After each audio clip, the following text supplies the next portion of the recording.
Hi there, I'm Diane Armstrong and welcome back to the channel. For the past 5 years, I've been wandering throughout the US, Canada, and Mexico with my loyal companion, Imogene, a 7-pound cat dog who's as adventurous as she is small. Together, we've uncovered life lessons in the most unassuming places. The dawning of my spiritual awareness was an exciting time. Infinite possibilities seemed to appear at every turn. But as thrilling as it was, I couldn't fully invest in it. I was still living and mostly enjoying the life I had already built, but it was a life full of commitments, responsibilities, and expectations. Until one day, there was a flip-flop, going from mostly enjoying all of it to its opposite. My beloved partner, Mike, was deeply supportive, but even with that support, the changes I was experiencing caused a wobble. To give you a sense of where we were, this was about halfway into our 35-year relationship. We were parenting 2 young children, building a business together, coastal closets, fond memories, and also a lot of other stuff. But also, just basically navigating the chaos of everyday midlife. Mike was also a musician performing locally almost every night.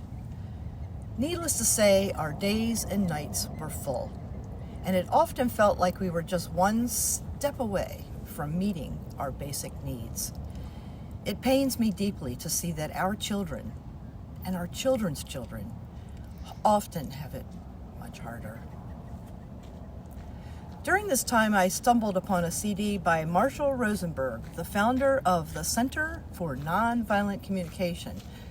I mean, just consider the name, the Center for Nonviolent Communication. And it got better. Marshall's style reminds me of Fred Rogers, the creator of Mr. Rogers' Neighborhood. Both had this calming presence and a way of speaking that made me feel understood. Marshall often punctuates his points with childlike songs strummed on a guitar, and as you already know, guitars, especially music, very close to me, and his soothing voice was the other thing that really drew me in. I listened to that CD for months. It's in my rig now. Back then, it gave me the kind of hope that reminded me of John Lennon's famous words, "I may be a dreamer, but I'm not the only one." And I wish I could sing it with you. Maybe someday. At the beginning of our marriage, Mike and I were encouraged by his parents, my mother-in-law and father-in-law, as I like to call them, to regularly take what they referred to as wild weekends. These were short getaways just for the 2 of us, something we did once or twice a year throughout our marriage. And they explained it something like this. A wise woman once said, "There are only 2 lasting gifts we can give our children, roots and wings." To which they added, "After that, it's back to just the 2 of you." A wild weekend was an opportunity to tackle tough conversations, realign on our shared purpose, dream about what's next, and set an intention to move toward it. Although back then, we wouldn't have described it using any of those words. On this particular wild weekend, we were driving and listening to music, as we often did, and I'll admit, I was nervous to suggest that we listen to one of my self-help CDs. Even with the trust we'd built over the years, I hesitated. But when I finally asked, Mike immediately said yes, and in that moment, I felt our connection deepen, even after having known him for half my life by that point. And now, a word from today's sponsor, me. To my longtime Kindred Spirits, thank you for being here. If you're new, please consider subscribing and don't forget to hit the notification bell so you don't miss what's coming. If you're ready to dive deeper, join the CultivateLife community on Patreon or YouTube. Members get early access to content and tools to support their journey, including Cultivate Core Values, a transformational exercise that's guided me for over 20 years. And now, let's return to the story. Welcome back. To recap, it was during a wobbly time in a long-time marriage on a wild weekend that I finally felt safe enough to take what felt like a leap of vulnerability. I suggested we listen to a self-help CD together. That simple act shifted everything.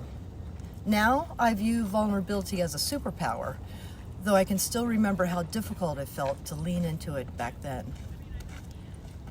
Listening to Marshall Rosenberg's ideas while driving gave us space to reflect, discuss, and decide to practice what he was teaching. Though, of course, we adapted it to fit our relationship. At its core, Marshall's message is simple yet profound. As humans, we're wired to meet our own needs first, and then once our needs are met, we're naturally wired to help others meet their needs. Marshall outlines 4 steps for nonviolent communication, which became a touchstone for us. The first one is observe without judgment. Describe what's happening without blame. Number 2, express feelings honestly. Share how you feel about the situation. Number 3, identify needs clearly. Connect your feelings to your deeper needs. And number 4, make specific requests. Ask for what you need in a way that invites collaboration. After that wild weekend, we came up with a playful way to practice. Whenever one of us needed to address a misunderstanding or wanted to complain, we'd start by saying, "It would make my life so much more wonderful if you could." It became a lighthearted way to share what needed to be said with the shared intention of making each other's lives more wonderful. Here's how you can bring nonviolent communication into the practice of shared homekeeping. And we're going to go over the same 4 basic questions for nonviolent communication using an example. Observe without judgment. Describe the situation as it is. I noticed the laundry has been sitting in the washer for a while. Number 2, express feelings honestly. Share your emotions. When this happens, I feel overwhelmed because I value keeping things running smoothly in our home. Number 3, identify needs clearly. Articulate the need behind your feelings. I need shared responsibility in our home because it helps me feel supported.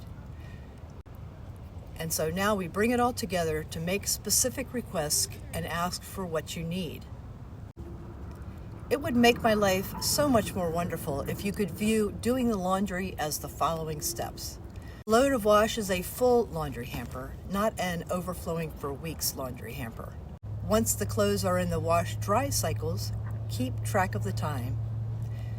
Immediately fold and put the clean laundry back in its space. Now, what happens if the other person forgets or doesn't follow through? This is where you learn whether your request was truly a request or a demand. A request allows for understanding and adaptation. A demand creates resistance. So here's a question to percolate. What's one area of your homekeeping routine where you could use nonviolent communication to create more ease and understanding with others you live with?